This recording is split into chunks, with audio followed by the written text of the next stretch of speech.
Thank you. Good morning, good afternoon.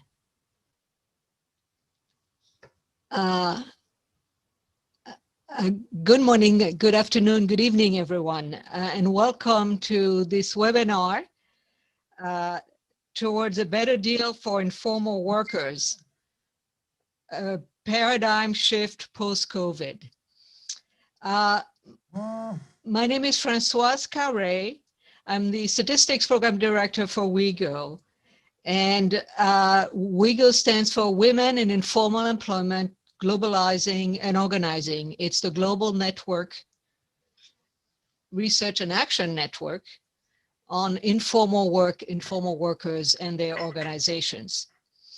So today's event is co-sponsored with the Ford Foundation and UNU-WIDER, which stands for United Nations Universities World Institute for Development Economics Research. This event is an opportunity to hear from researchers and policy thinkers about the need for a paradigm shift on understanding the informal economy and on shaping policies that support informal workers worldwide. It's also an occasion to formally launch the recent WIEGO research volume co-edited by Marty Chen and myself, entitled The Informal Economy Revisited, Examining the Past, Envisioning the Future. And it is also an opportunity to hear the reflections of some of the contributors to the book, and you'll hear about them today. I'm going to do a quick overview of the agenda, which is on your screen. Martha Chen, will next introduce our co-sponsors as well as share the goals and highlights of the book. Our two speakers, in addition to Marty, will be Martin Abregu of the Ford Foundation and Kunal Sen of UNU-WIDER. Then I will introduce four panelists who are contributors to the book and will share their reflections. We will then hear discussion comments from Kunal Sen. We will have time for question and answers. And finally, Marty Chen will close with thoughts and reaction to what has been said today. And I want to say at this point that Sally Rover, the international coordinator for WIEGO, is unfortunately unable to attend and participate today because of a family emergency. But Marty has thought very hard about all of this. So without further ado, let me just introduce Martha Chen. She's a lecturer in public policy at the Harvard Kennedy School and co-founder, emeritus international coordinator, and senior advisor to WIEGO. Marty, over to you. Thanks so much, Françoise. Good morning, good afternoon, good evening, wherever each of you might be. We are deeply grateful to the Ford Foundation and UNU-WIDER for co-hosting this event. And it is my great pleasure to introduce Martin Abregu from Ford Foundation and Kunal Sen, who will give some welcome remarks. And then I will introduce the volume. Martin Abregu is the Vice President for International Programs at the Ford Foundation. And I wish to add that the Ford Foundation has been a core funder and valued partner of WIEGO for over 2 decades. Kunal Sen is the director of UNU-WIDER, the United Nations University World Institute for Development Economics Research, and also a professor of development economics at the University of Manchester in the UK. Under Kunal's leadership, WIDER has developed a program of research on the informal economy and is partnering with WIEGO on an edited volume on COVID and the future of the informal economy. So it's a great pleasure to now turn to Martin for his welcome remarks, followed by Kunal. Over to you, Martin.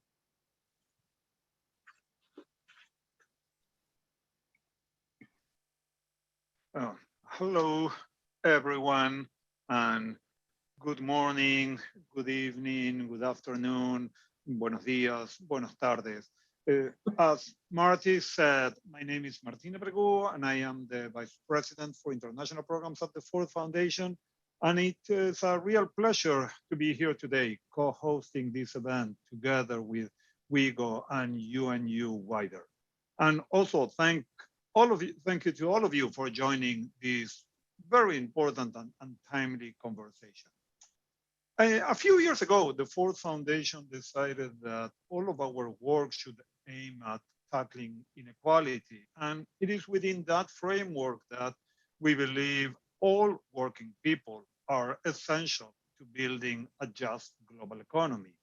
If we are going to design a more just global economy, it is critical to build the power of working people to define and shape their own futures, and to experience economic security, dignity, and opportunity for themselves and for the next generation. It is essential that workers have both economic and political power to shape economic policies and models, and that informal workers are represented and can influence political processes. And we at Ford, we are focused especially on those who our economies marginalize the most: workers in the informal economy, racial and ethnic minorities, indigenous people, women, immigrants, and those with disabilities, many of whom are informally employed. Needless to say, COVID-19 made it all worse. COVID has been a dual health and economic crisis, with informal workers experiencing the brunt of impacts. As they represent the majority of global workforce, around 61%, and the vast majority of workforce in developing countries, 90%, they are facing an unprecedented crisis.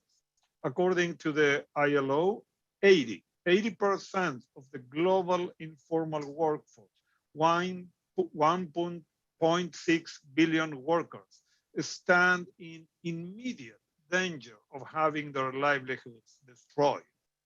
The pandemic and its lockdown have undermined the income and assets of informal workers, as well as their economic future, posing a risk of falling deeper into extreme poverty, as emergency policies have mostly neglected them. COVID recovery policies and stimulus packages should be built addressing the perspectives, challenges, and demands of informal workers. But there is a real risk and a lot of evidence, actually, that recovery policies may work against or at least neglect informal workers.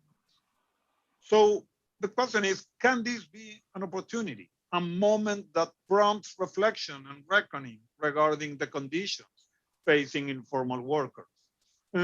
If such an opportunity exists, it has to do with the fact that the pandemic has shined a light on the pre-existing injustices and inequalities faced by informal workers, including huge gaps in our global social protection systems and racial and gender disparities, and in our labor and social policies. But at the same time, it has made it visible the essential goods and services provided by informal work. In this context, we must seize this window of disruption to address the structural injustices and inequalities faced by informal workers. What last year has made clear is the ways we are all connected and how worker power and voice are necessary to ensure public health and an equitable economic recovery. This must begin with the recovery schemes and stimulus packages targeted at the working poor in the informal economy, and through the introduction of policy and legal reforms to address the inherent biases against informal workers and their livelihood activities. At Ford, we know that those closest to the problems are closest to the solution. This means supporting the work of informal workers networks in ways that position them to shape future global labor and social policies that ensure an equitable recovery.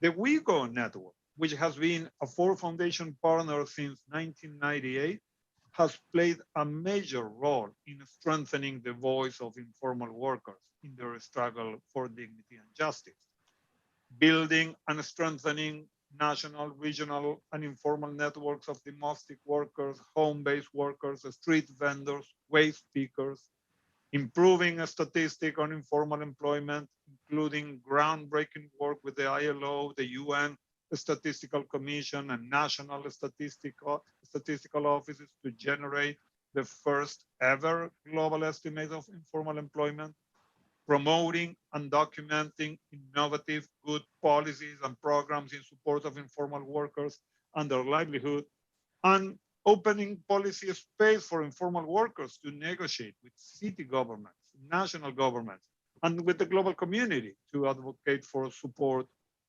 of their economic activity. And throughout the pandemic, the WIEGO network has played a critical role in making visible the impact of COVID on informal workers, including conducting rapid assessment to understand how public health measures are impacting informal workers, sharing best practices among grassroots and sector-based networks to address challenges of virus transmission in the workplace and in communities to keep workers, consumers, and public spaces safe, and has provided technical support, guidance, and information sharing in support of innovating on inclusive safety net measures and the design of social protection systems. This moment has been charged with unbelievable hardship and unprecedented opportunity. In a moment like this, the WIEGO network's effort supporting the worker poor in the informal economy has never been more crucial. A better deal for informal workers will require an alternative economic paradigm and powerful advocacy. And we at Ford are proud to support work that elevates the needs, demands, and experiences of informal workers. It's really, I'm really glad to be here today. Thank you. Thank you so much, Martin. And thank you for the understanding and the support. And Kunal, please, your welcome remarks. Thank you, Marty. First of all, as director of UNU-WIDER, I'm really pleased that we could co-host this particular event, which is so important, with WIEGO and Ford Foundation. Really delighted that we can do so. For those of you who are less familiar with our institute, the United Nations University World Institute for Development Economics Research, UNU-WIDER, was established about 35 years ago to provide economic analysis and policy advice with the aim of promoting sustainable and equitable development for all. Today, UNU-WIDER serves as a unique blend of a think tank, a research institute, and a UN agency based in Helsinki, Finland. In our current work program, an important focus of our work is to better understand the patterns and drivers of informality through our project, Transforming Informal Work and Livelihoods. More information about this project is on our website. This project will provide knowledge for better policymaking with respect to the informal sector, understanding the causes and consequences of informality. And we know that in most developing countries, the informal sector remains a persistent phenomenon in spite of rapid economic growth in recent decades, especially as we observe in Latin America, South Asia, and Sub-Saharan Africa. With premature deindustrialization and the growth of the informal service sector, it seems likely that the trajectory towards informalization in low and middle-income countries may be intensified in the future. Much of the working poor reside in the informal sector, working in their own enterprises, or employed as casual wage labor in poorly paid jobs. In addition, women are more likely to be in the informal sector, either working as unpaid workers in enterprises headed by the males in their households, or in poorly paid casual jobs in the informal sector. So the challenge for policymakers and the challenge that UNU-WIDER has taken on in this particular research project is to find ways to encourage the movement of workers from the informal sector to the more productive formal sector, and concurrently provide opportunities for the more dynamic informal enterprises to grow and for those working in these enterprises to achieve decent and remunerative work. UNU-WIDER's research centrally addresses these policy concerns. And as we now are in a juncture where with the pandemic, we can see the effect of the pandemic on the informal economy so clearly, this particular work that we're doing is perhaps of more policy relevance. So to conclude, I'm delighted that UNU-WIDER is partnering with Ford Foundation and WIEGO in this launch event of the book, Informal Economy Revisited, Examining the Past, Envisioning the Future. There were exciting set of presentations based on the book ahead, and I look forward to the discussion in the panel. Thank you. Thank you, Kunal. We value your co-hosting this event and then more importantly, partnering with you on the issues around informal employment. It is now my pleasure to say a few words about the volume that we're sort of celebrating today. It was published last year, mid-year, but that did not seem like a time to celebrate. We're not exactly in the post-COVID time, but it seems more appropriate to be doing it now. So let me say a few words. We now know that well over half of all workers and the vast majority of workers in developing countries are informally employed. And we know that new forms of informal employment are emerging around the world. Yet, the informal workforce is not well understood. It remains undervalued and is widely stigmatized. The volume that's being launched today and this webinar seek to promote better understanding of the informal economy and to challenge many of the dominant negative narratives about it. In November 2017, now quite a long time ago, as part of WIEGO's 20th anniversary celebrations, the WIEGO research team organized a research conference at Harvard University. And we invited 36 leading scholars on the informal economy to reflect on recent conceptual shifts, research findings, and policy debates on the informal economy within their respective disciplines, and also to reflect on the future research and policy towards the informal economy. The scholars came from a wide range of disciplines and were asked to reflect on different domains of policy research: economic development, urban planning, social protection, and the role of the state. In doing so, they drew on research and experience in some 20 countries across Asia, Africa, Latin America, Europe, and North America. And also to provide grounded insights to the disciplinary reflections and debates, we invited a subset of these scholars to speak about the working conditions and policy demands of 3 groups of informal workers: home-based workers, street vendors, and waste pickers.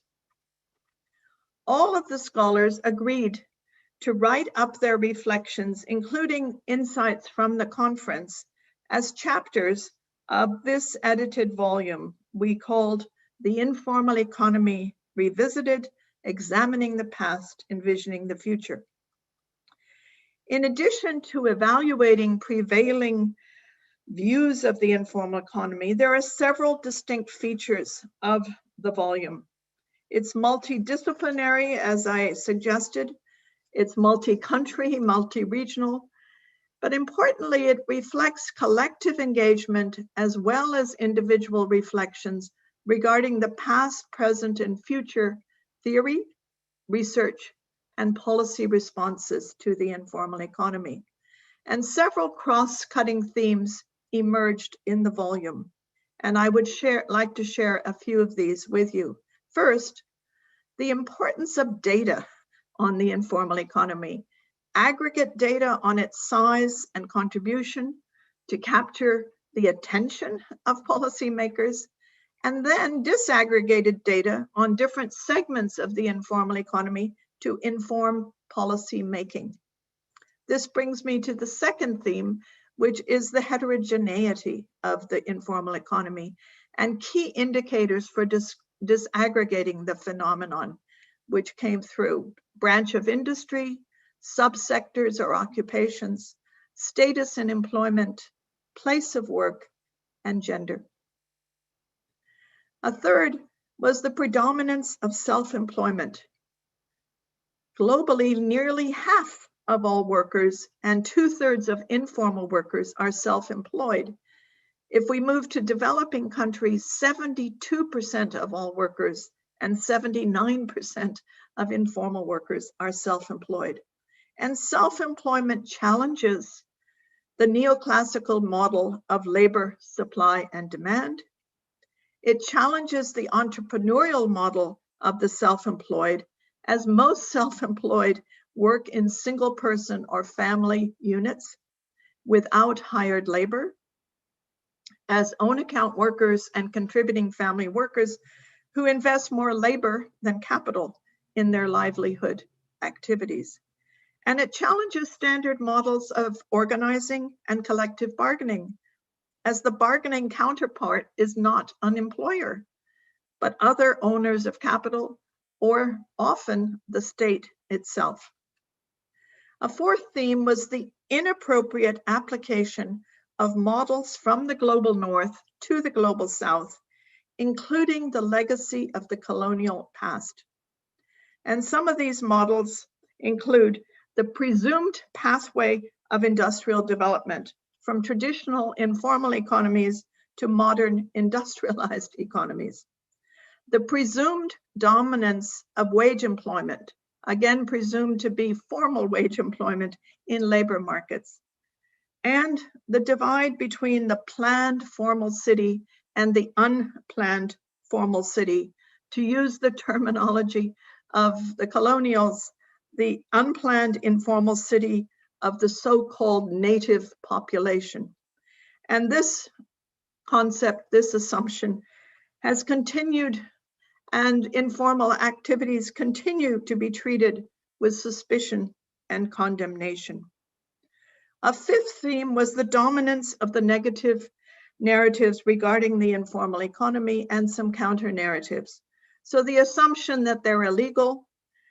There is the counter narrative that most deal in legal goods and services, but have to operate in semi-legal ways because the regulatory environment is hostile, inappropriate, or simply non-existent. The notion that they are non-compliant. Most informal workers do not earn enough to be liable for personal income or corporate income tax, but many pay different operating fees, many pay value-added tax on their inputs, and most are not evading or avoiding regulations. The regulations simply are hostile, inappropriate, or non-existent, as I suggested. And then there's the notion that they're non-productive, with little or no attention to the demand side and institutional constraints to their productivity. A sixth theme is the role of the state in either driving or undermining informality.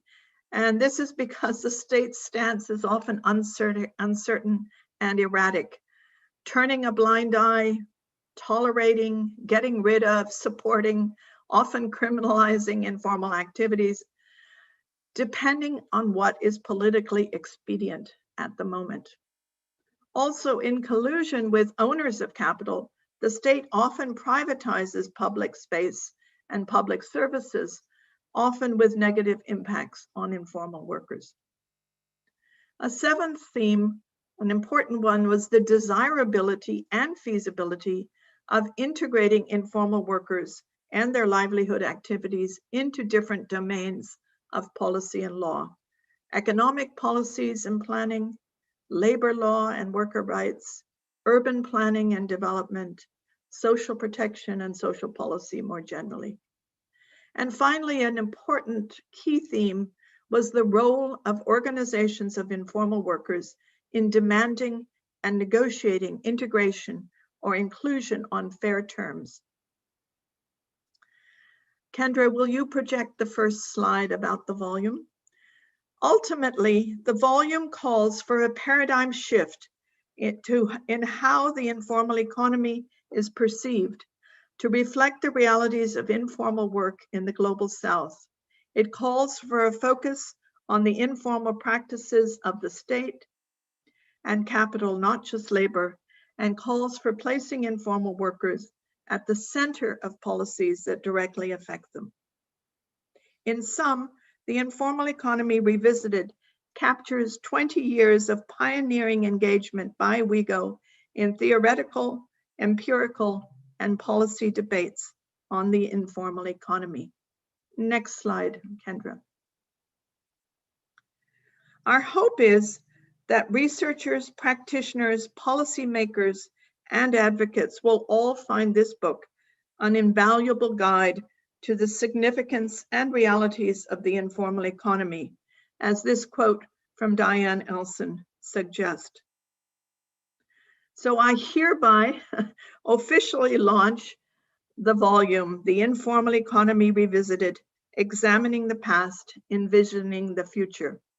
And now I turn it over back to Françoise to moderate the panel of speakers.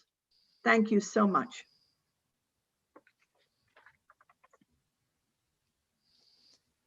Yes, thank you to all of our speakers so far. I will now turn to a set of presentations from contributors to the volume, to the book volume. I'm going to introduce all four of them in the order in which they will be speaking. So first, Caroline Skinner is the Urban Policies Research Director for WIEGO and a senior researcher at the African Center for Cities at the University of Cape Town in South Africa.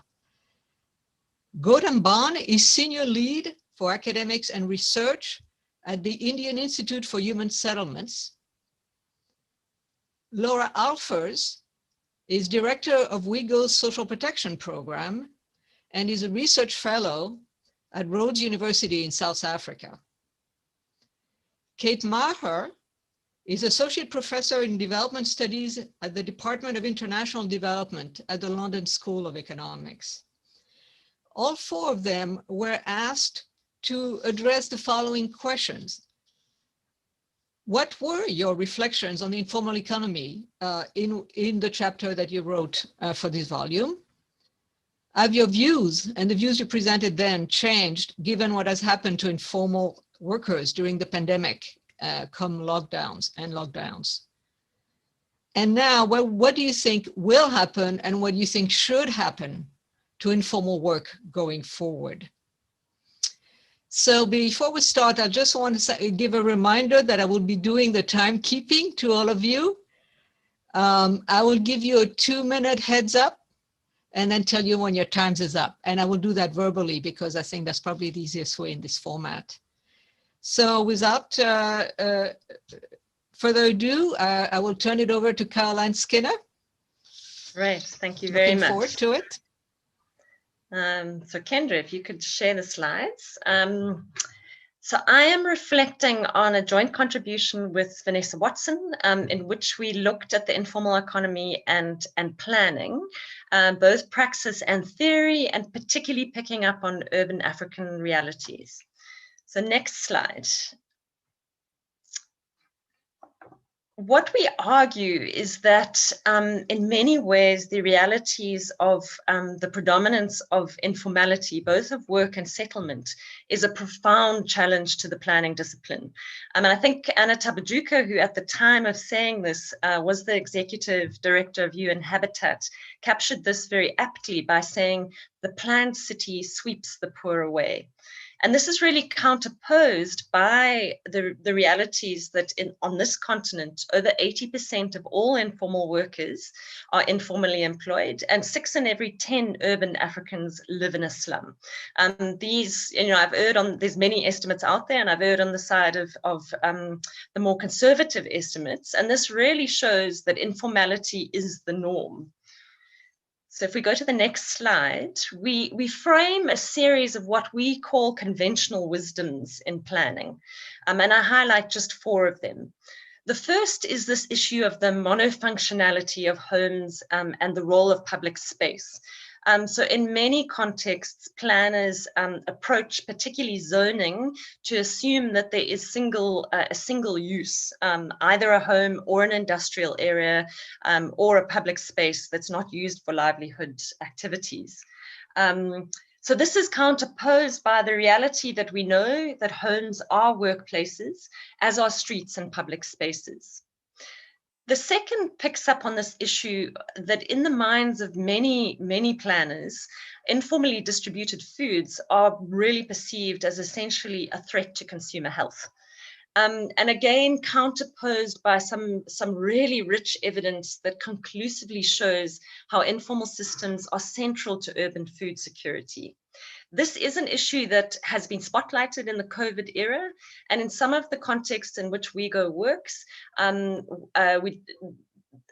informal food distributors were declared essential service workers, and this is a key gain that in this period we need to build on. The third conventional wisdom is this issue about informal workers being seen as peripheral to climate change mitigation and urban service delivery. And again, and this is an area that WIEGO has worked both very practically and in doing research, waste pickers and other informal workers are shown to contribute to climate change mitigation, but also improved services. So we think, for example, informal transport is the way in which most citizens of the global south get around our urban areas. And then finally, this issue of informal work as predominantly being perceived as a poverty alleviation rather than an economic issue. And we argue that there's a real need for the disciplines of planning, economics and development studies to really cross-pollinate each other with ideas. And the argument here is that informal workers, as many panelists or rather participants well know, fit into a range of value chains, and understanding this positionality is key to more progressive, interesting livelihood support that could shift things. If we go to the next slide, what this suggests around, how planners should be approaching this issue is a fundamentally different approach, which is bottom up, incremental, so it uses pilots, flexible, it doesn't have an end point that it's fixed to, economically conversant, but also acutely aware and informed by the specific context and power dynamics. We move to the next slide, just reflecting on what we are seeing in the world before we think about the implications for planning practice. In the context in which we work, we actually tend to see much more of the conventional master planning, top-down, where the planner is seen as the expert and at best does gestures to hearing the voices of informal workers. So we go into a lot of detail about what we think this implies for planning practice, but just to hone in on what we think this suggests is a new cohort of urban planners who understand the highly specific and differentiated locational and service requirements of informal workers. I'm mindful of the many hours the urban practitioners who do this spend just sitting on the streets observing, but much more importantly, engaging with informal workers and their leaders. Again, where informal activities fit into value chains, but also have participatory planning skills, consensus building, conflict resolution, and are willing to experiment with new forms of infrastructure provision and particularly new regulations. And then just a final slide reflecting on COVID. As Martin, you very beautifully articulated, COVID-19 has had a devastating impact, or measures to prevent the spread of COVID-19 has had a particularly devastating impact on informal workers. The ILO showed that very early on in the crisis, and our 12-city study, which we are currently distributing the findings, have confirmed this. While we've seen policy innovations that have been introduced at national level, and Laura will pick up particularly on social protection interventions, across most of the contexts that we work, local authority harassment and exclusion has been amplified. And interestingly, echoing what planners have done and local authorities over the last few centuries, this has been used, the public health concerns have been used as a kind of core justification. So while we've seen innovative practices that have been introduced by informal workers themselves, which we've documented and our partners like StreetNet International have, overall, I would argue the risks of building back worse are particularly high. So I'm now going to turn to Gautam, who will hone in on the COVID moment in particular. Thank you. Thanks, Caroline. So folks, you know, I'm not going to repeat a lot of what Caroline said, and our chapters are very much in consonance with one another, highlighting the dominance of informality in many cities of the global south. And I think just to emphasize one part of my chapter in the book, but also our collective contribution, is how much we need to continue to hold both spatial informality, which is the informality in the conditions of infrastructure and housing, with economic informality, which is about the quality and conditions of work. And I think that the one thing that COVID has really shown us is that dividing the worker between the conditions of her work and the ease of living of her everyday life is an unstable distinction. And I think in many places in the book, the questions that I asked were actually questions of what can we learn from the mobilization and research on spatial informality, informal housing, informal access to infrastructure, and take that between economic informality about conditions of work and regulation. And I think much more work needs to be done to bring those two forms of inequality together. You know, the image you're seeing on the screen right now is, you know, the image that was seared onto many of our minds in the lockdowns in India. Which was the image of thousands of workers leaving our cities, walking on foot because of the mobility restrictions on mass transportation, because of the lockdown, walking hundreds of kilometers. And I think that it is important to recognize that the pandemic has made visible multiple forms of understanding the deep structural vulnerabilities that are intertwined with informality, but not reducible to it alone. In our urbanism in different parts of the world, including in the global north and the global south. And I think in India, this image of migrants walking on highways has sort of reminded us on that.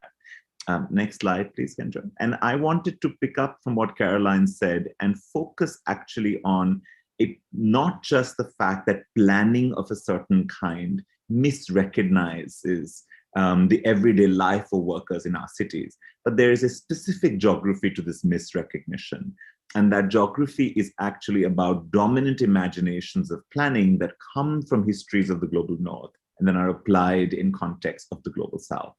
And I think this is a really important thing to understand. I mean, in many ways, the experience of the pandemic, and this is a framing that many of us have been writing about when you look at it from informality, is that the crisis was experienced as an experience of a welfare crisis to livelihood, as much as an epidemiological or disease-based crisis to health. On a rapid survey that we did with 500 domestic workers in a North Indian city of Jaipur, health was their fourth concern on the day the lockdowns in India were announced. It was income and food that were the top concerns that came. And in many cases, violating lockdown conditions came precisely from folks whose livelihood required daily or weekly income and did not have a social protection or safety net to draw on. And therefore, the first articulation I want to offer for our consideration is that COVID, for many places in the global south, but universally, but particularly in the global south, was equally a crisis of livelihood as of health. And I think that we have misunderstood it if we don't recognize that many workers faced the trade-offs between health and livelihood, that mortality or death due to non-COVID livelihood shocks was equally serious as mortality or death due to COVID health shocks makes us reframe the pandemic as a livelihood shock as much as an epidemiological health shock. And I think this is pivotal because it shapes how we respond to the crisis, because the crisis is not just COVID, but the crisis is also the lockdowns and the livelihood shocks that follow. In many cases, the specificity of the mantra of stay at home, work at home, for all the reasons Caroline outlined, was an impossibility in the urban conditions of many cases of the global south, where density of lived environments, for example, 60% of urban India lives in habitations that have less than one room, that have 1 room or 1.5 rooms. So there is no option to isolate or stay outside within the house. When you think about work from home, precisely again to pick up on what Caroline is outlining, if 80% or so of workers in India work in the informal economy, half of those work in public space. And therefore, the notion of work from home that imagines a formal workforce, an urban structure where workers live in one place and work in the other place, thereby ignoring home-based work on one end of the spectrum and work in public spaces, the second end of the spectrum, misrecognizes the connections between employment, infrastructure, and urbanism in cities of the South. And stay-at-home work from home is a fundamental misrecognition of the urban conditions of the South. I want to offer one reframing of this, for example, that we saw as communities in dense informal settlements responded to the pandemic and said, we can't isolate at the home, but we can isolate at the street. We can isolate at the mouth of the narrow street within dense urban settlements, therefore controlling a certain semi-private space at the street level, what in North Indian languages is called the gully, as opposed to the home level. So therefore, there are solutions that could have come from urban conditions that had grappled before. For example, had we learned from the experiences of African countries that had dealt with Ebola in similar contexts of poverty, inequality, and urban housing, where we would have seen the experiments of community isolation and quarantine instead of centralized isolation and quarantine.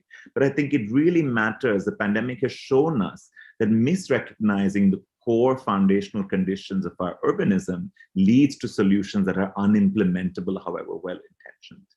Next slide, please. And I think that what's important is then to also see not just that we keep insisting on the correct understanding of the way our cities actually work, the employment that actually exists, the bill form that actually exists, but a provocation to all of us to also learn from the ways in which relief work during COVID required our governments in many parts of the world to innovate and experiment with new ways of working. I want to draw this example from relief work in the Indian state. Sorry. Gautam, 2 minutes. Yes, I'll be done in 2 minutes.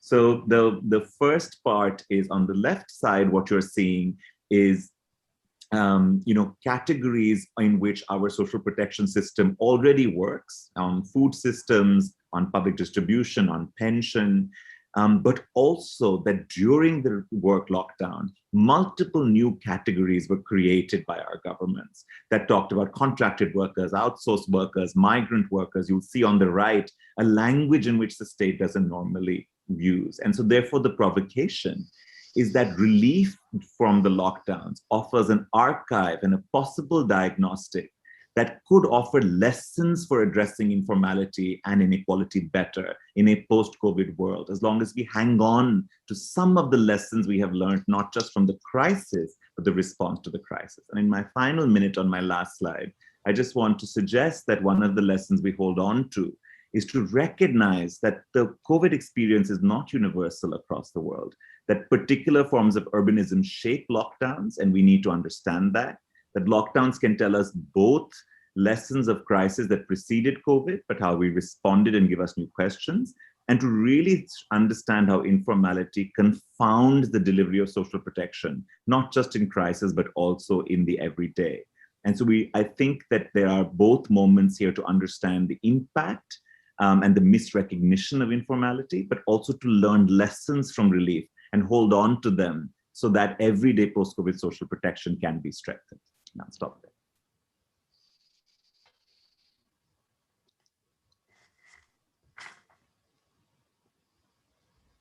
Thank you, Caroline and Gautam, for terrific presentation that fit very well together. Laura Alfors next.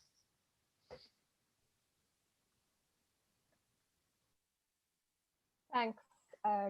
Thanks, Françoise, and thanks, Gautam and Caroline. So our sort of section of the book really focused on social protection. So picking up from Gautam's last point. And I think there were two issues raised in the chapter I wrote, which were also picked up by several of the other authors in the section on social policy.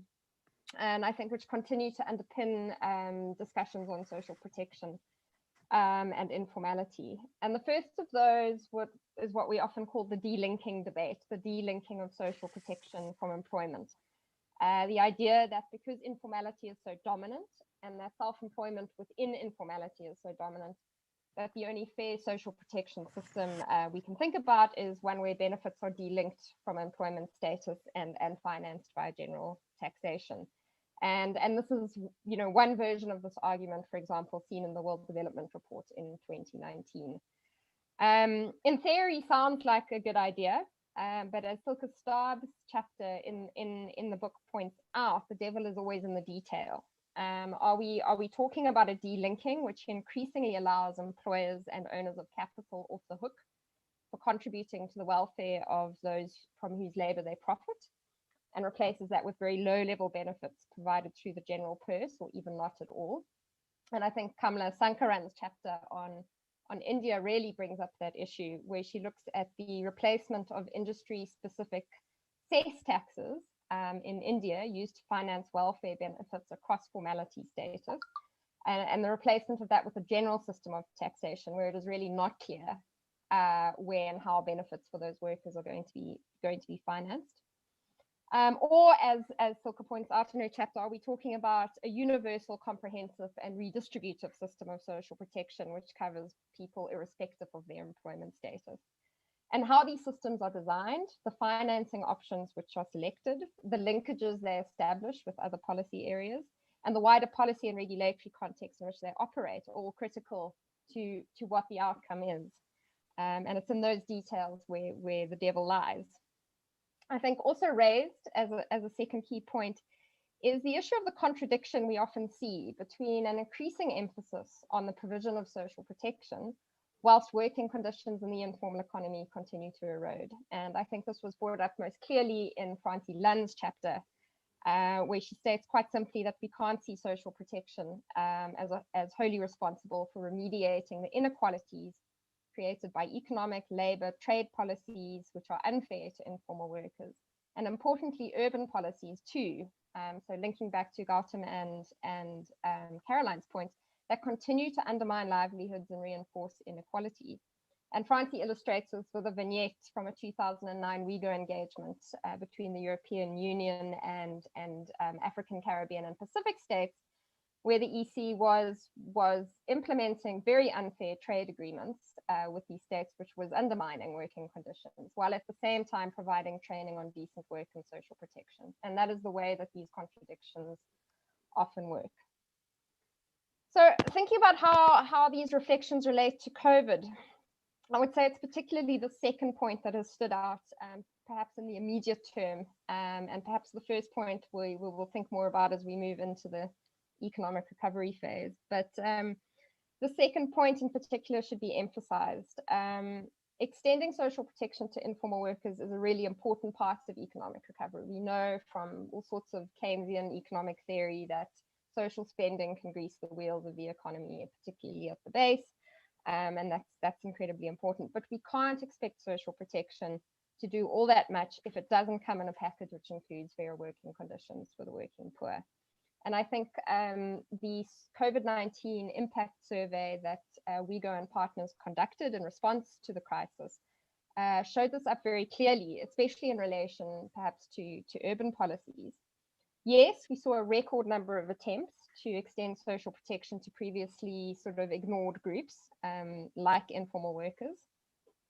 But at the same time, we saw huge amounts of bias against several forms of informal employment during lockdown. For example, waste pickers were not allowed to operate even when formal waste collection firms were allowed to operate in some contexts. as well as endless accounts of violence and harassment, particularly from the local state, against informal workers continuing to work.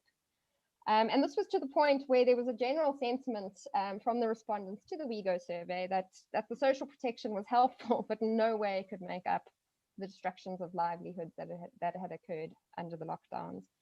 And I think that kind of contradiction is really important to consider as we move into the economic recovery.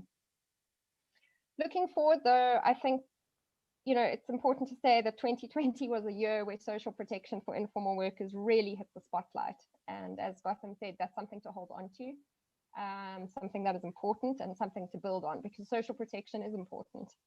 And hopefully we'll see better coverage in the longer term.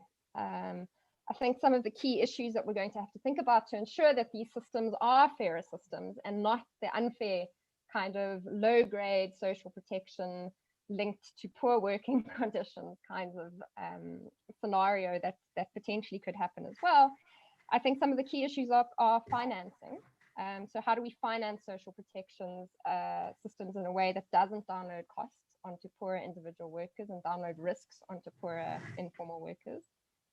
I think the issue of building integrated social protection systems, which include non-contributory, contributory benefits, and social protection, which is integrated with the kinds of social services that are needed to ensure incomes are protected, such as health and childcare services. I think one of the areas we need to think about much more closely is how to make contributory social protection systems fairer for informal workers. In some parts of the world, you know, although the emphasis during the crisis was very much on non-contributory social protection systems, a lot of the relief packages were built off non-contributory systems. Actually, in some parts of the world, such as in sub-Saharan Africa, governments prioritize the extension of social protection to informal workers through contributory systems. And I imagine that moving forward, that they will go back to that. So I think there's a real need to think about how do we make those fairer, and perhaps also how we integrate non-contributory benefits into those systems. I think one thing we have to think about is grappling with the rise of what's been called the digital welfare state. The rise of digital systems, I mean, we saw that in COVID as well. Many of the benefits and the relief efforts were underpinned by digital systems. And there are many opportunities in that, but that also has the potential to entrench the sort of digital divide on which many informal workers are on the other side of that.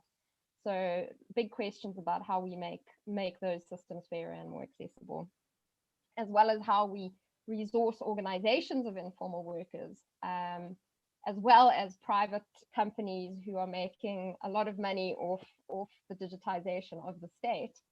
How some of those resources are also directed to supporting the organizations who have to be the bridge between those on the other side of the digital divide and the state.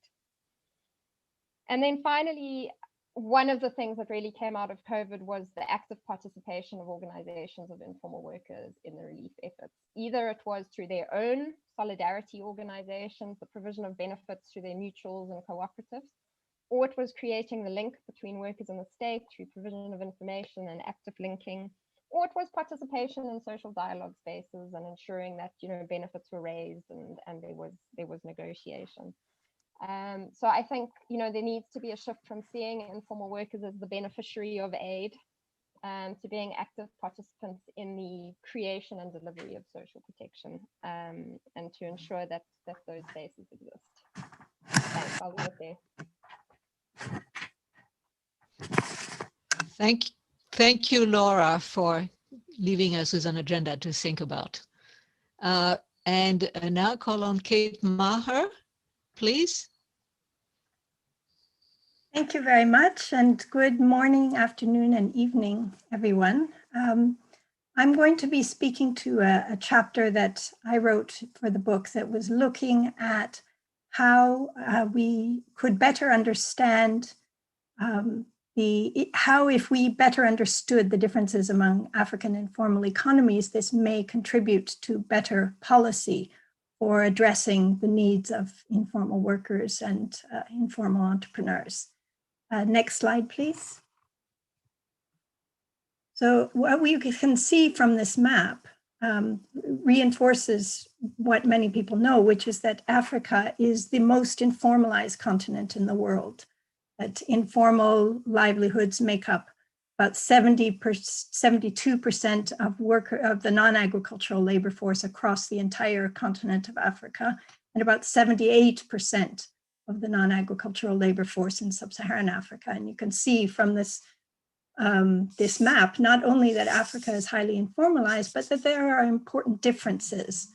That Southern Africa, for example, seems to be considerably less informalized than North Africa, than the main body of Africa, and then North Africa. It's worth noting that in Southern Africa, less than 50% of the labor force is working informally, whereas in West Africa, it's about 82% of livelihoods are informal. Could I have the next slide, please? So I want to emphasize the differences between Southern Africa and West Africa, because this is where they're most stark, and think a little bit about the ways in which differences are not just a feature of poverty or of lawlessness, but about important variations in pre-colonial history, the nature of the colonial and post-colonial states, and contemporary relations with the global economy. And as shown here in West Africa, there was a long history of pre-colonial centralized states, as well as a long history of engagement in Islamic systems, which nurtured complex manufacturing systems, long-distance trade, credit and entrepreneurship systems, which have given rise to quite strong informal economies. That colonial cash crop economies, which were predominant in West Africa, were not really focused on population management, but developed bureaucracies that were much more focused on controlling trade rather than controlling populations. And this has given rise to informal economies in which informal small enterprise predominates, and informal wage labor is only about 20% of informal employment in West Africa. In Southern Africa, you have a very different situation. Settlement was much slower, and there were later, sparser elements of pre-colonial state formation, and the level of complex economic activity in pre-colonial Southern Africa was considerably lower. Colonial states were mostly settler or labor reserve economies, which tended to criminalize or smash any forms of local economic activity that drew labor away from the large-scale farms and the mines. And this gave rise to informal economies that were much more focused on informal wage labor, much more dominated by informal wage labor, which makes up about 60% of informal employment in Southern Africa, relative to informal small enterprise, which is much weaker and sparser. And this focus on the role of the state really comes out of the work of Thandika Mkandawire, who did some really interesting work on the role of the state in developing and shaping African informal economies. But despite this recognition of really important differences, the corporate gaze, which has become increasingly interested in the informal economy, particularly in African and South Asian informal economies, has really tended to homogenize what the informal economy is and to focus very much on the ways in which the informal economy feeds into corporate interests in informal labor at the bottom of global value chains, informal labor as a part of kind of last mile, bottom of the pyramid labor, or informal labor as it can be attached to the gig economy. So the corporate gaze really looks more to homogenizing the weakest informal employment, informal wage labor end of the informal economy, and tends to gloss over everything else. And that creates a situation in which policy for varieties of African informal economies really tends to default more to a one-size-fits-all approach. Next slide, please. So if we go back to African informal economies, and remember that African informal economies are much bigger than elsewhere in the world, if you can do 3 more clicks now, and look at the way that COVID has affected Africa, it is quite clear that COVID, although it has exacerbated some issues of vulnerability with regard to informal labor, it has also exacerbated the tendency to a one-size-fits-all approach, not just to informal economies, but to the health risks of COVID. And what we can see from this map is that COVID has also affected African countries quite differently from the rest of the world. While Africa is the most informalized continent in the world, it has been the least affected by coronavirus. It has been affected differentially as well by coronavirus. And certainly there are issues of lack of testing and underreporting. But the fact is people have used excess deaths and oral autopsies to determine that in fact COVID has affected Africa much less than other parts of the world.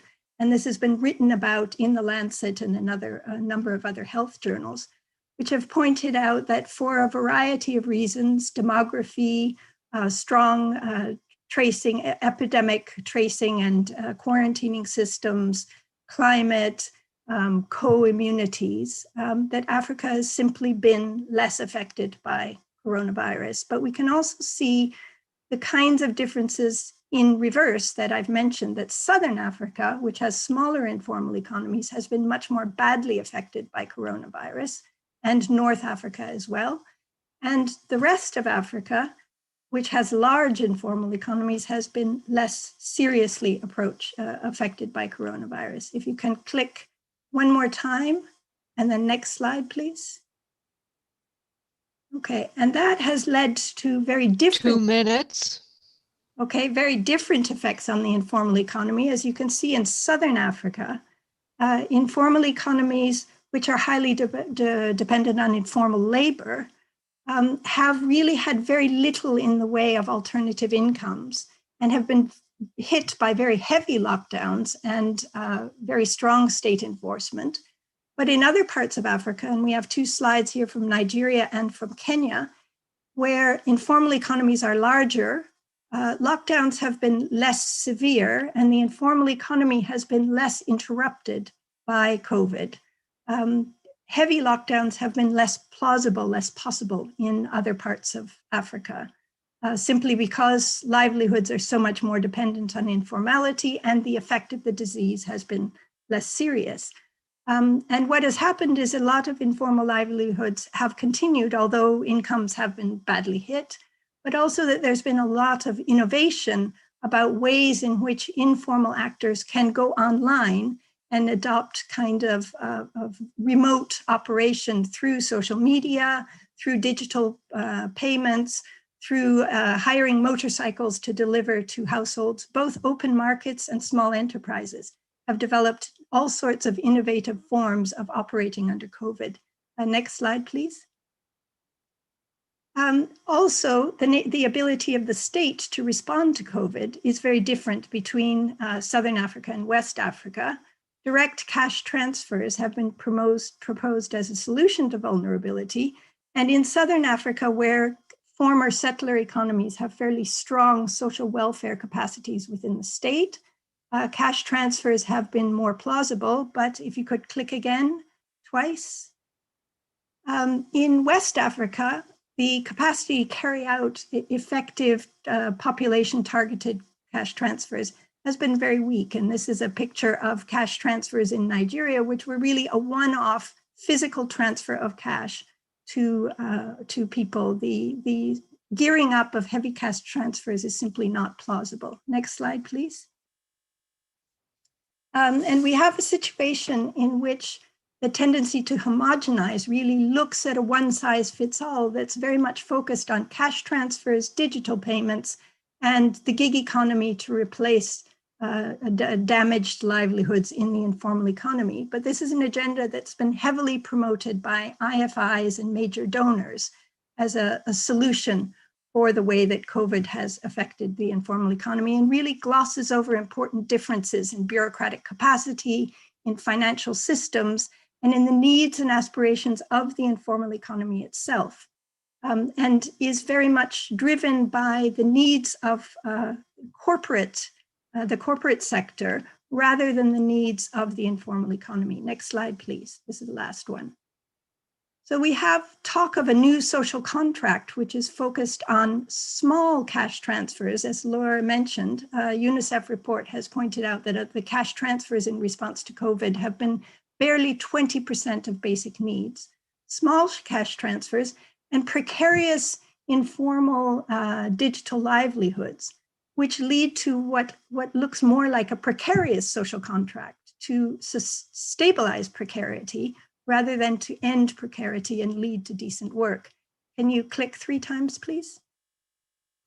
Whereas what we're glossing over, what we're failing to look at, is the need for labor protection rather than social protection, or rather than just social protection, for micro and small enterprise credit rather than just social welfare payments, often very small ones, and for technical support in the informal economy to improve quality, to expand employment, and to develop their own systems of going online, which puts the needs and aspirations of informal actors at the center, rather than transforming informal actors into misclassified digital workers at the bottom of value chains or as last mile workers for corporate platforms and bottom of the pyramid initiatives. And I'll stop there. Thank you. Thank you very much, Kate. And I want to thank all 4 of you for your provocative thoughts. So now I'm going to hand over to Marty to chair the next segments. Thank you, Françoise, and thank you to the 4 speakers. I thought those were just wonderful, informative and provocative, and they complemented each other extremely well and gave us a rich agenda for thinking and doing. And we now have the pleasure, Kunal Sen will be the discussant. And I also want to thank the speakers, and Françoise, we're very much on time. So Kunal will present as a discussant, and then we will open up for questions and discussion from the audience, which Jenna Harvey will has curated the questions, and she will kindly field the questions. So Kunal, please. Thank you, Marty. Thank you for inviting me to be a discussant for the book. I'm going to essentially focus on 3, what I think are the cross-cutting themes of the book, which are, in my view, my 3 main takeaways.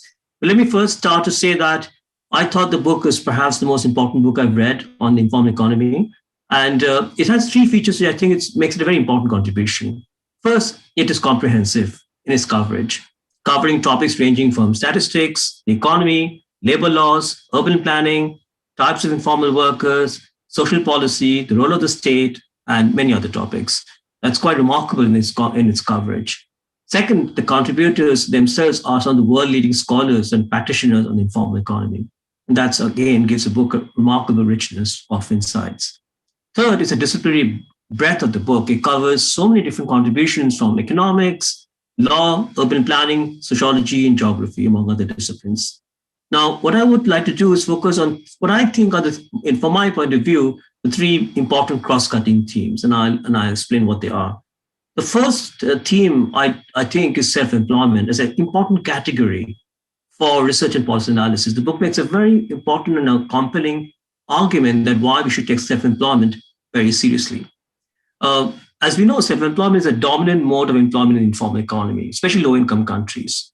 But understanding informality through the lens of self-employment makes one challenge on the conventional thinking about labor in developing countries.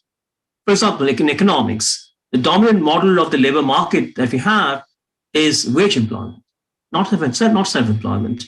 The demand and supply of labor determine the market wage and the volume of employment. So how should we view a model of a labor market where the poor are on both sides of the labor market, both supplying and demanding labor at the same time? The nearest model we might have is the model of the peasant household in a subsistence agriculture. But there's one crucial difference. The difference is that most of the self-employed in the informal economy are producing for someone else and not necessarily for themselves. Self-employment also challenges how we also should look at organizations that represent workers. The conventional view often think of trade unions. Trade unions represent workers engaging collective bargaining with employers.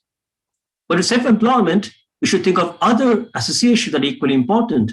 For example, associations that are membership-based groups, that are membership-based groups that do not directly engage in collective bargaining with employers. So we need to look at a variety of organizations when we think of self-employment as an important category for analysis. And finally, with self-employment, we need to think of how the state views its workers and how laws and regulations state enacts may be a serious constraint on the livelihoods of self-employed workers. And particularly striking examples is of street vendors, that has been already explained very well in the presentations we heard today, that street vendors are often excluded from city plans that urban planners develop. And that's a huge failing of the way urban planning works and how the state interacts with self-employed workers. The second cross-cutting theme of the book, which I took from the book, was interaction between the state and its agents and informal workers. Now, the conventional view that we often get is that informal workers exist outside the state's reach. And the very fact that these workers do not fall within the ambit of state regulation is itself a definition of informality. But as the book makes very clear that the state interacts with informal workers in many complex ways. Take taxation. Informal enterprises are often seen as those who evade taxes. But for many enterprises, the tax threshold is at a distance. And these enterprises are not those which evade taxes. So using taxation as a mechanism to define informality is simply wrong. And informal enterprises, again, as the book makes very clear, pays all sorts of informal taxes to the state, and also are often more disadvantaged by the tax system than formal enterprises, as in the case of VAT. The another avenue by which we see the state interacting with the informal economy, and was very well discussed by Laura Alphas in her presentation, is that often social policies are themselves are not necessarily pro-worker, especially in the informal sector. So contributory social security policies often leave informal workers out, and expanding social protection that is more independent of labor market trajectories is critical. And yet we see few examples of that in the developing world. And again, it's an example of how the state in its interaction with the informal work, with the formal economy, simply might get it wrong. The third cross-cutting theme that I took from the book is the emphasis on the heterogeneity of informal employment. Self-employment is different than wage employment. And within self-employment, we might have employers, we also might have own account enterprises. Within wage employment, we might have contributing family workers, we may also have informal workers working in formal enterprises. And I think the book makes a very strong case that we need to move away from previous research that has often tended to blur these important distinctions between wage and self-employment, or what we might call upper tier informal employment, lower tier informal employment, and we need to take a disaggregated view and the nuances that we have in the informal economy. That's really important. And a one-size-fits-all approach does not take into account this complexity that we see in the informal economy that's very relevant for research and policy analysis. Now, I may just end by just making three observations about pandemic and informal economy, if I may.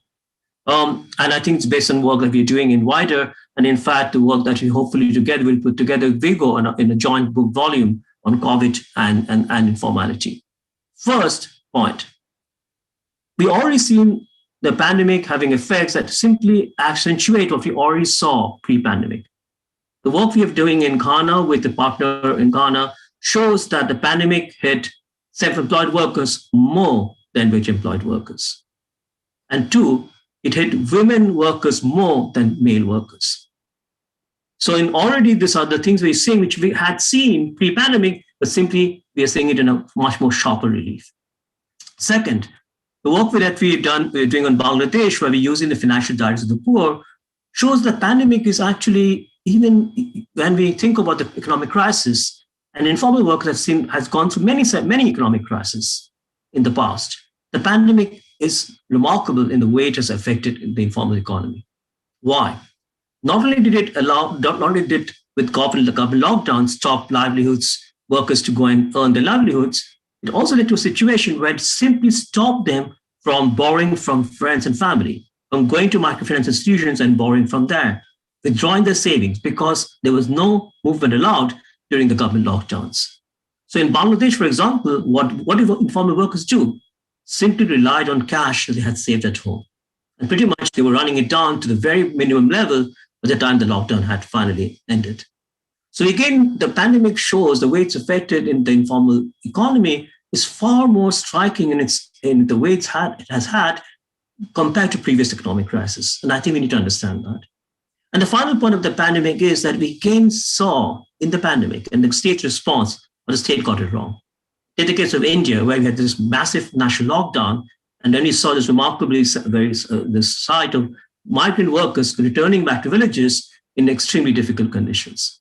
So again, there's an example of how the state got it wrong, probably forgetting sometimes how such policies that they enacted on say, a lockdown might affect migrant informal workers. Let me stop here and I look forward to the discussion ahead. Thanks. Thanks so much, Kunal. That was a really wonderful summary of key themes and key issues, and then the conclusion on COVID and its implications.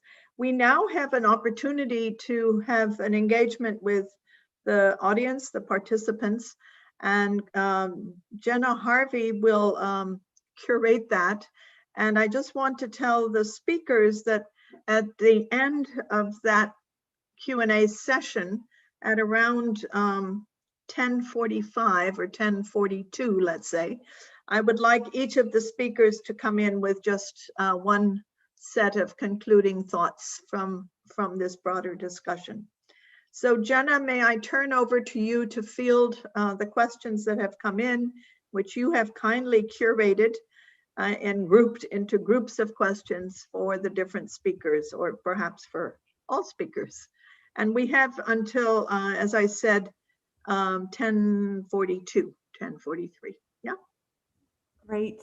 Thanks, Marty. And thanks everyone for the wonderful questions. We're going to start with a question around formalization. So I would direct this perhaps to Marty. So the question is, do policies to drive formalization ever really work? To what extent should policymakers focus political efforts and resources on supporting the absorption of workers into the formal economy versus improving working conditions within the informal economy itself? So let me know if you'd like me to read that again. I can take a stab, but I think we should also ask Kate, because she's very much involved in, just to say that because formalization is sort of the most common response to informality, and nobody quite knows what we're talking about when we say that, WIEGO has spent a lot of time trying to parse out what formalization should mean and the perspective of the workers on it. So the narrow definition of formalization as either shifting people out of what they're doing informally into formal jobs, which is not happening, is not going to happen for many, or the other narrow definition, which is to register, regulate, and tax informal enterprises without the benefits that would come with formalization. Both of those, I mean, the second one is particularly narrow. So we have spent a lot of time saying that formalization needs to be thought of as an incremental process, addressing the, to use the ILO words, the decent work deficits that informal workers face. So increasing opportunities and resources, increasing rights at work, increasing social protection, and increasing voice and social dialogue. It should be seen as a more incremental process over time. But when it's narrowly defined, especially when it's narrowly defined, it can have some very contradictory effects.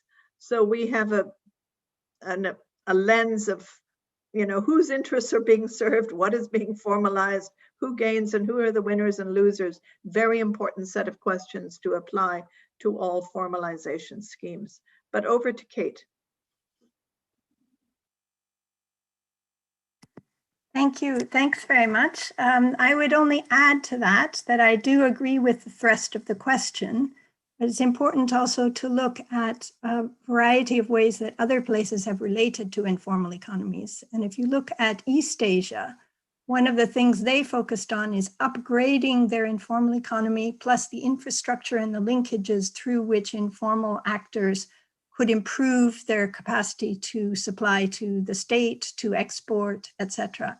So there is value in strengthening the informal economy, improving their technical capacity, and improving their ability to employ workers. And there are a lot of informal actors that actually are better able to expand and employ more people than some formal firms. So encouraging upgrading, good quality upgrading, not just stabilizing precarity. In the informal economy, Judith Tendler has some excellent work in that area as well, but also improving the extent to which formal sector employment is regulated, because one of the great drivers of contemporary informality is the gig economy, which relies on evading labor regulations and misclassification of labor in order to be able to expand employment from the formal economy by tapping into the informal economy, which downgrades the level of work. So I think creating more jobs in the formal economy by insisting that labor regulations by formal employers should be enforced, but also expanding the technical capacity in the informal economy to carry out productive and trade activities, to engage with formal economy, and to improve their quality until they can formalize. I think both of those are important dimensions. Great, thank you so much, Kate. So we have another question here from Maritza about the impact of the COVID crisis on women workers specifically. So she asks, has there been an analysis done from the perspective of gender about the precarity of women workers and how this may have increased during COVID-19? Caroline, would you like to take a shot at that one? Sure. So all the research evidence does suggest that women have been disproportionately hard hit. So much so, actually, that many are referring to this recession not as a recession, but a C-session. So really spotlighting. And this certainly holds and is the case in the informal economy. I mean, the context I know best is South Africa.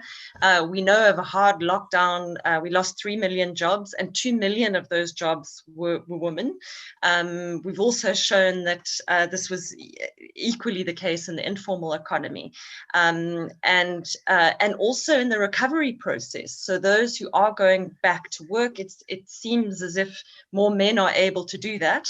And also women are often reporting lower incomes than their male counterparts. So this is a profoundly gendered story here with good evidence kind of backing that up. Thank you, Caroline.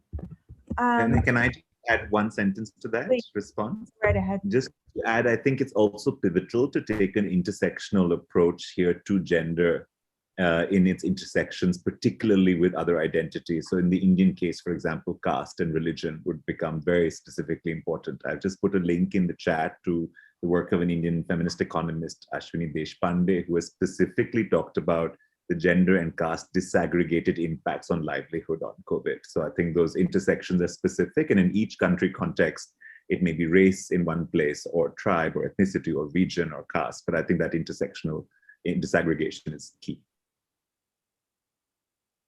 Just also in our 12-city study, we've looked at the intersection of the different sectors in the informal economy and then women and men within them. So it's not just women versus men generally, that you have to look within the informal, between formal and informal workers, and then within the informal economy to really get at what's happening and the pathways of impact. All right, thank you, everyone. A question now for Laura from Celeste. So Celeste asks, I would like to know how countries like Mozambique can protect informal workers from the impact of COVID-19 without a clear database of informal workers and with limited fiscal space.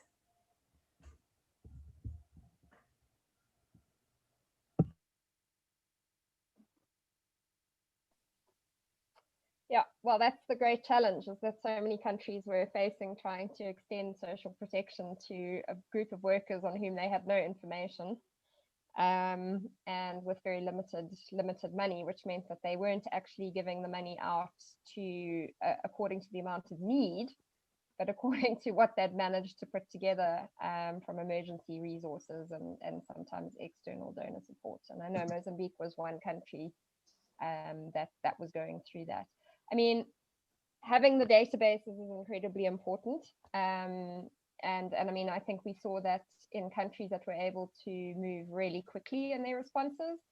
The fact that they had big databases like Brazil, and could draw on those databases to get relief out in a relatively, I think Brazil, the relief was out within 3 weeks. So it is important to build those and have them, and certainly there's a large impetus towards that. And it is also part of this idea of the digital welfare state, and perhaps one of the sort of positive elements of it, although there are many debates about that as well. However, I do think that there are ways, I mean, there certainly are ways that countries without those databases manage to gather information. And some of them involved working with organizations of informal workers. So, for example, in Sierra Leone, that was one of the examples, was that,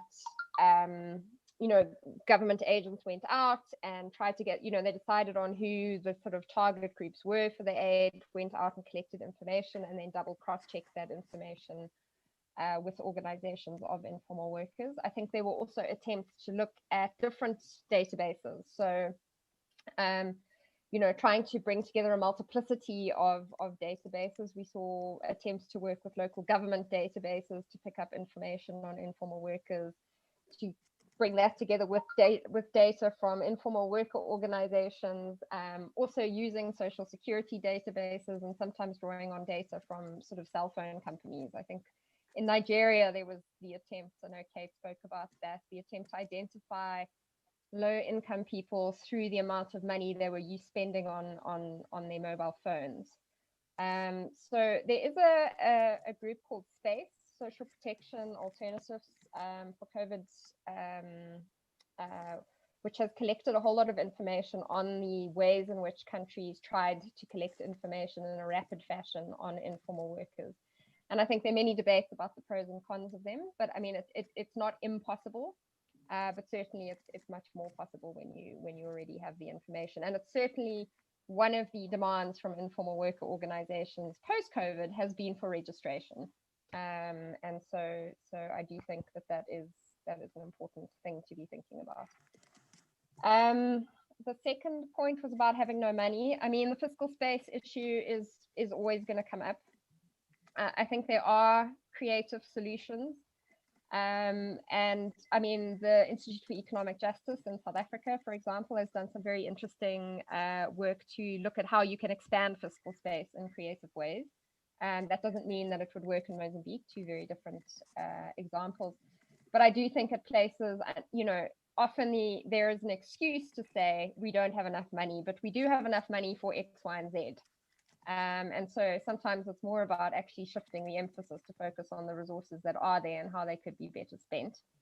But I do think that there is a lot of work to do around increasing fiscal space. And I know that one of the big initiatives at the moment is around the Global Social Protection Fund, that is being spearheaded by several organizations at the international level, which is arguing for the institution of a fund, which would be funded by donor governments, as well as big corporates, and which would provide money to countries which really are lacking in the fiscal space to provide social protection.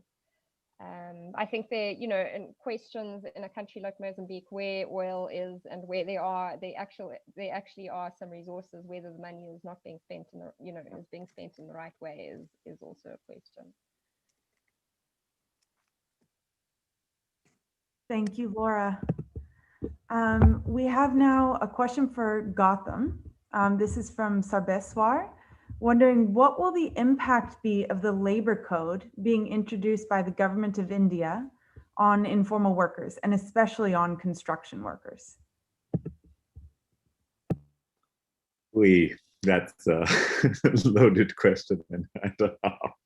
I mean, I'll lay my cards straight on the table. I think I'm a public signatory to letters that have been very critical of the new labor codes. I think that they represent a reduction in the diversity of approaches to labor protections. That is a drastic simplification of a very complex and segmented labor market. There are some welcome moves in them. For example, a recognition of platform and gig workers and social security, which I think is a very important move. But they really kind of contradict and dismantle a lot of the history of hard-fought wins of institutions for delivery for worker protection and labor rights, and have not been designed in a way that reflects demands that workers have been making for the kinds of recognition and strengthening of labor rights that they want. So I think the codes are going to be a new interface with the state. I think it's complicated. They will create many intended and unintended consequences. But I do really rue a lost opportunity to take on well-articulated, documented demands from multiple sectors of work organizations for the kinds of recognition that they wanted. I think this is very much a view of labor from the state, not a representation of labor that it has made for itself. And I think it represents a kind of top-down formalization that Marty was referring to, that everyone thinks it's a good idea, but no one quite knows what it means.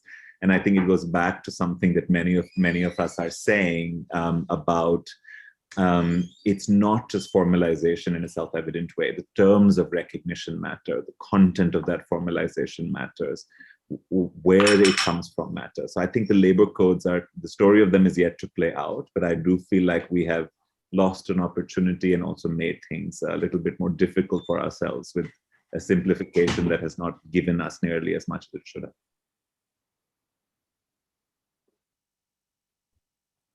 Great. Thank you, Gautam. Now a question for Kate about methodology. So Malti asks about the inverse correlation between COVID and informal labor. Can we know more about the methodology of the study that you presented?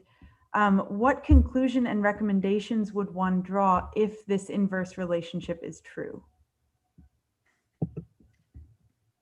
Thank you. Thanks for that. I don't think this is so much an issue of methodology as simply a conjunction of facts. The fact is Africa has been less affected by coronavirus, and it also has larger informal economies. As I've said, the lower effect has to do with a range of other issues, demography, pre-existing tracing systems, climate, co-immunities. But I think there is one interesting dimension that is indirectly linked to levels of informality and the extent to which informality is expressed as informal wage labor or informal self-employment. And that has to do with the tendency for extensive, very close queuing over and over again to get relief. I was quite shocked by the pictures from South Africa of the extensive close-quartered queuing that took place as people lined up for food packages, benefits, etc. And I think that's something we've seen over and over again in other countries where measures to control COVID actually end up packing people together as they cluster in Heathrow Airport to get their passenger locator forms seen to, or at cash output points or at relief points. There, I think there is something that could be looked at more carefully as linking the ways in which efforts to control COVID actually create points of intensification of spreading, and that this takes place among populations that are forced into these tight channels of queuing for admission or for benefits. Great, thank you, Kate. Now a question to go back to Caroline. This is a question about voice. So have street vendors been given enough of a platform to have a voice in the development policies, particularly in South Africa? I'm going to try and be positive, but I can't be. I mean, and things have got worse over the COVID period. So the answer is no, definitely not. And I know you're particularly interested in the case of Durban, where certainly we've seen the spaces where there was constructive engagement with the city council closing off. So we're seeing in many of the cities we work across the world and in South Africa that the local authorities that are interfacing with informal vendors and other informal workers are the policing arm of the state. And many of the kind of local economic development officials and people who we've had, interesting engagements with historically have all receded to their homes. And are not in their offices and are fairly inaccessible.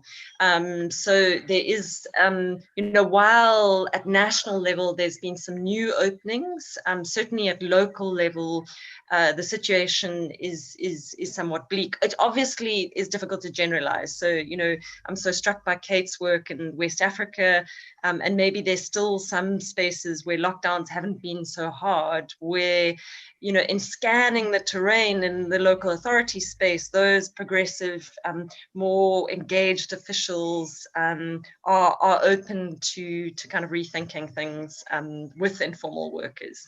So in summary, yeah, not the most positive story. Thank you, Caroline. Marty, I'll hand back over to you. Oh, thank you. And thanks for the wonderful questions and for curating them. And I know we haven't done justice to all of the questions and all of the participants, but I thought it would be good if we could have a go round from the speakers, just their final thoughts on what they heard from each other, from Kunal, and from the Q&A. So maybe I will do it in reverse order. So we'll have Kate, Laura, Gautam, Caroline. So Kate, starting with you. Thanks a lot. I was intrigued by a few of the points made by others. Gautam referred to the misrecognition of the real conditions in the global South. And I think we need to be careful about the extent to which misrecognition of real conditions is allowed to translate into misclassification of workers. Looking at various forms of remote working at the bottom of value chains, at the bottom of, as last mile workers in digital bottom of the pyramid initiatives, etc. Let's not move from one form of misrecognition to another. A second concern is to think about the geographies of vulnerability. There are a number of different geographies here between North and South. Among different continents, between countries that have very different conditions. And we should be thinking about how informal economies vary, and also about the extent to which informal wage labor, the share of informal wage labor relative to informal self-employment may alter the way that people are affected, people working in the informal economy are affected.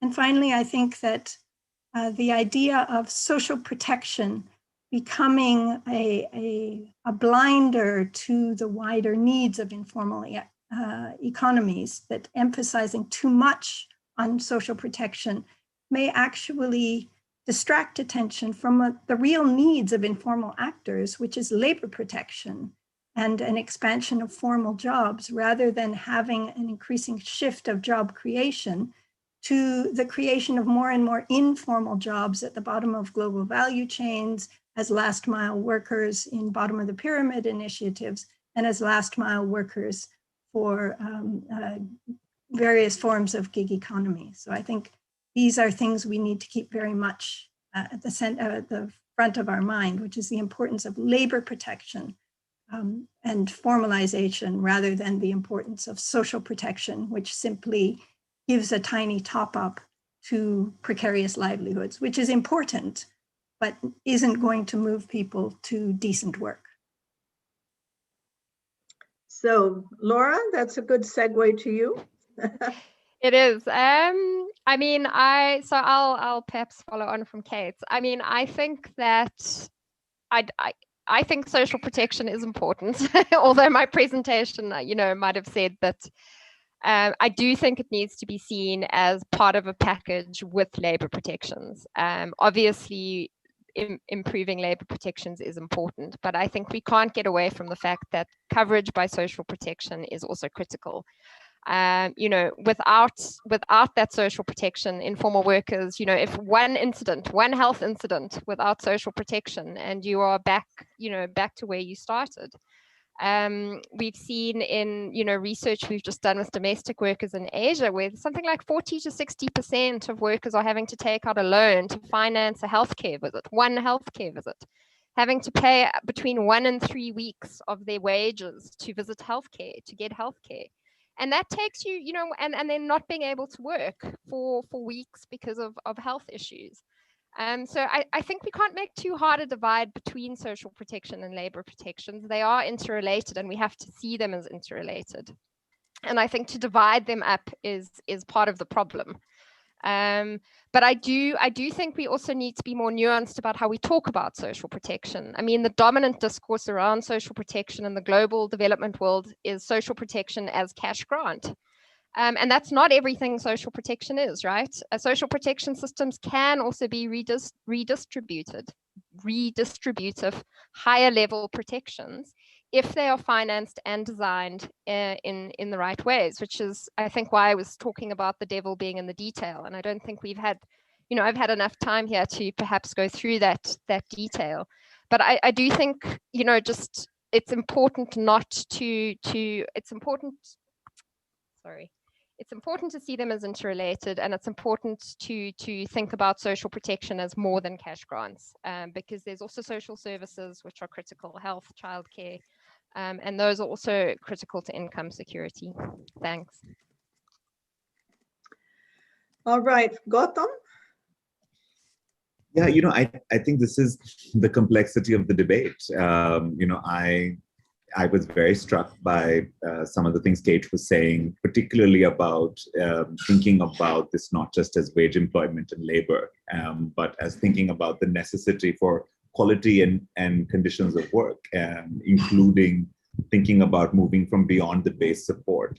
I think for me, it's partly, I think it also depends on sort of the experience from where we are. I think from urban India, the deficiencies in our public infrastructures have been so nakedly laid bare that at this point, I find myself very much also sort of saying that, yes, I don't want to only have protective social protection, that bare net. I want transformative social protection. I want the things that can enable generational and social mobility.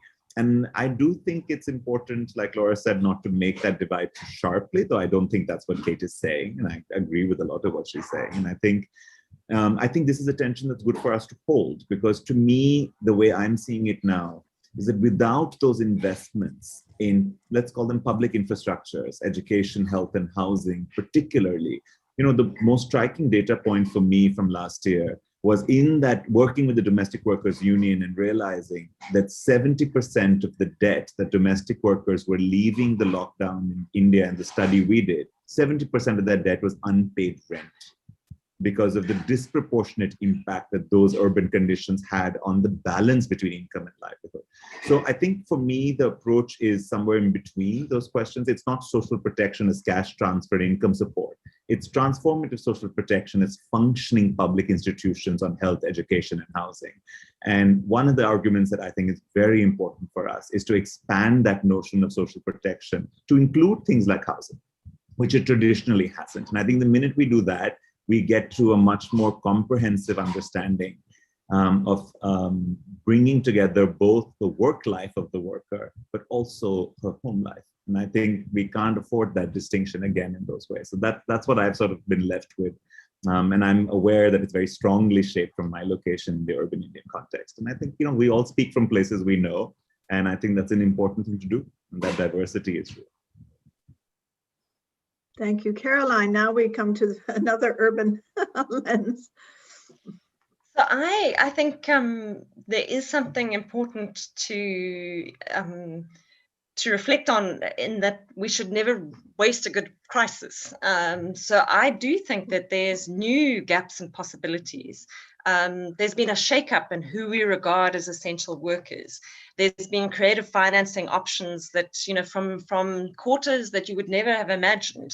There's been a real kind of rethink in the economics, in the planning, in the social protection spaces. So, in many ways, it's incumbent on the group in the webinar to really be scanning the advocacy spaces with all the caveats people have raised. And, I always look to Kate's work in particular about also seeing how the big players in the private sector are repositioning themselves. And sometimes using the informal economy as a kind of, in multiple ways, that we've got to kind of keep our lenses there, but also see where the new possibilities are and really maximize them. So I wanted to just have a little bit more of a positive note. Thank you. Kunal, do you want to add anything? Just one thing that I would say is that, we talked a lot about social policies, labor protection, and so on. But I think we haven't probably talked enough about structural transformation, inclusive structural transformation. In other words, ways to get the poor out of where they are, either in terms of increasing their livelihoods in the informal economy, or perhaps moving to the formal sector, though I myself am not too optimistic about that. So I think that's also important. How can we make those who are working in the informal economy more productive and have more better paid earnings, better higher earnings? And that's a very important aspect of this debate. Right. Well, thank you all so much. And I just would add a footnote on this social protection and labor protection, just to say that labor protection in many of these economies really doesn't cover many workers because of the high rates of self-employment. So we need to think of the equivalent of labor protection for the self-employed. And in the urban context, that brings in many of the issues that Caroline and Gautam have been talking about infrastructure and tenure and access to public space. So we need to reconceptualize what labor protection means for the self-employed. As we mentioned at the outset, Sally Rover was to have given the closing reflections, but she had a family emergency yesterday. So I'm going to do the closing reflections. And I just want to say that we are at a particular moment with COVID. And we know that COVID has had this disproportionate impact on informal workers. And I want to pick up on something that Kunal said about this economic crisis and previous economic crises. This is the first one, because we've been tracking it at least from the Asian financial crisis and the Great Recession. This is the first one where a lot of observers have focused on the impact on informal workers. We have done so during the Asian and the Great Recession, but mainly most observers assumed the informal economy was this proverbial cushion to fall back on for formal workers who lost their jobs. And little, if any, attention was paid to the economic impacts of the earlier economic crises on informal workers and their livelihoods. So this is a really important moment to seize, as several speakers, including Caroline, have talked about. And the COVID crisis has exposed all of these pre-existing structural fault lines in labor markets and in the policy and legal environment, and exposed what I call the 3 I's of informal work: the inequities, the injustices, and the indignities of being informally employed. And I think Martin also spoke about this. The COVID crisis has also shown a spotlight on the role of informal workers in provision of essential goods and services. I think there's a ripe moment for us to see all of the people who are the frontline health workers, how many of them actually have health insurance themselves. I think a lot of the frontline health workers are informally employed. And we certainly know in the food and the food delivery and all of that, that our essential goods and services are being provided by informal workers. And I think what is interesting, we've heard about in the speakers, is that it's also shown a spotlight on the policing role of government because of these restrictions that have been imposed in the lockdowns. So the policing role of government has increased, and the protective arm of government was exposed for all of its weaknesses because of the lack of workers being registered, the lack of digital access. You couldn't even go to your banks if the money came through a bank. I mean, a lot of the weaknesses of the protective arm of the government was exposed. So it's a really important moment that we need to seize as it offers both opportunities and threats. And, you know, I wake up every morning as sort of a Pollyanna and see the opportunities, and I go to sleep every night worried about the threats. So the opportunities for transformation are there if we seize them. And you know, I think this holding on to what we've gained in a way through COVID is important. And so the opportunities are for transformation are to recognize informal workers and their contributions to economies and societies, to integrate informal workers into the recovery plans. And this should include, we talked quite a bit about this within WIEGO, is rebuilding on fair terms the supply chains for the goods and services provided by informal workers. And I like Kate's notion of not just stabilizing precarity, but trying to improve the ways that informal workers are integrated into these supply chains. It's an opportunity to extend social protection to informal workers with all the caveats that were raised by Laura and then by Kate about how narrowly social protection might be defined, and what we really want is structural transformation of social protection. It also offers an opportunity to include the informal worker leaders in policy making and rule setting, because what we found around the world is that the organizations of informal workers played a huge role in channeling, well, demanding channeling, facilitating government food aid or government cash aid. And they became relief agencies overnight, and their community leaders, which they have because they're membership-based organizations. The community leaders at the neighborhood level were amazing relief agents, and they were giving of their own rations to more needy households. They also showed a huge amount of empathy and compassion. So we need to seize on that. But, you know, like Caroline, I can also see the amazing threats that that we are facing in this moment, because, you know, there was a book that Gautam will know long ago that was written called "Everyone Loves a Famine," and it was because, you know, with famine relief comes all opportunities for getting, you know, cuts and bribes and, you know, benefiting from famine relief. So everyone is fighting for the recovery plans, right? And capital is much better organized than labor to take advantage of these plans. So there is this real danger that informal workers will continue to be excluded like they were from much of the relief from the recovery schemes. There's also a real danger that they're going to be permanently displaced from their places of work, especially if they work in public spaces. And we've seen more evictions, we've seen destructions of markets and the infrastructure at markets of street vendors. And there's always the threat that more public space will be privatized. That happens all the time. There's increased police harassment. The police have been emboldened during this time with all the restrictions. And the question is, what are they going to go back to in terms of their policing behavior? And there's a real risk of deepened discrimination and stigmatization of informal workers as vectors of the virus. So we are concerned that there are three possible scenarios going forward. One is the bad old deal, that we return to the old normal, which was really not very good for informal workers.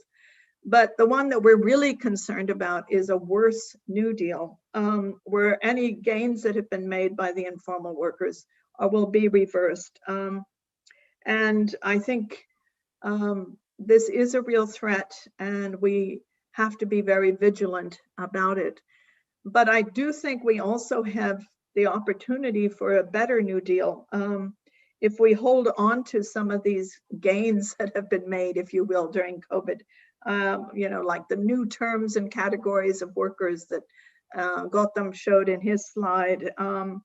And if we can make more out of the digital divide and the digital welfare state that Laura talked about, and the weaknesses in the social registries, if we just take advantage of the gaps and also the understanding that came with COVID and build on that.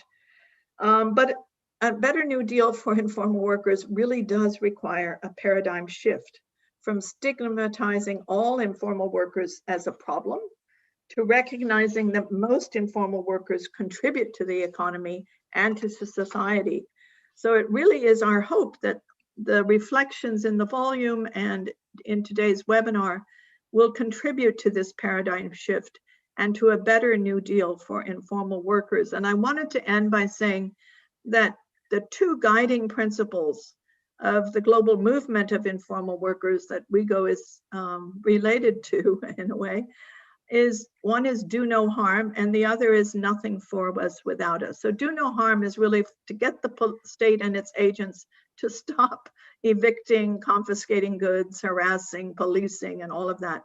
And the nothing for us without us motto is that the informal worker leaders from the organizations should be invited to the policy table. And neither of those requires fiscal space. Both of those require a change in mindsets and attitudes.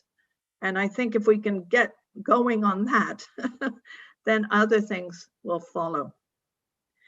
So I would like to close the event by just giving a round of thanks. And first to the co-hosts, Ford Foundation and Martin, UNU-WIDER and Kunal, the speakers, Caroline Skinner, Gautam Bhan, Laura Alfers, Kate Maher, great panel. Our discussant, Kunal Sen again. And I want to thank all the participants. You were wonderfully patient that we couldn't address all your questions, but you fielded a lot of really important questions. To the interpreters, to the WIEGO communications team behind the scenes, making sure all this happened. To Jenna Harvey, who opened the event and fielded the questions. And to Françoise Carré. She's a marvelous co-editor who pays attention to every detail. I'm less of a detail person. She was great to work with. She didn't let any detail fall through the gaps. And I want to thank Sally Rover in absentia, Sally Rover, the international coordinator of WIEGO, who so wanted to be here today and who has contributed so much to WIEGO's research, to the volume which we launched today, and to leading WIEGO. So thank you all. Take care, stay well. Thank you. Bye-bye. Thank you. Bye.